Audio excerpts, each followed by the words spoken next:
ఆ రోజు పవన్ కళ్యాణ్ తిరుపతిలో మీటింగ్ పెట్టి అసలు ఎంత ఊగిపోయినాడు, ఎంత మాట్లాడాడు.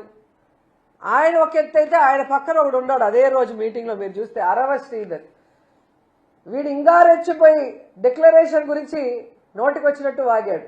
ఈరోజు ఏమైంది? దేవుడు చాచి పెట్టి కొడితే గింగిరాలు తిరుగుతూ వచ్చి పడ్డారు. ఆడవాళ్ళ జీవితాలని నాశనం చేసే వీళ్ళు, ఆడవాళ్ళకి అబార్షన్లు చేసి వాళ్ళని రోడ్డు మీద పడేసిన వీళ్ళు సనాతన ధర్ములు. వీళ్ళు జగన్మోహన్ రెడ్డి గారి గురించి మాట్లాడే వ్యక్తులు అని అడుగుతున్నా. ఎంత సిగ్గుచేటో ఒకసారి ఆలోచించండి.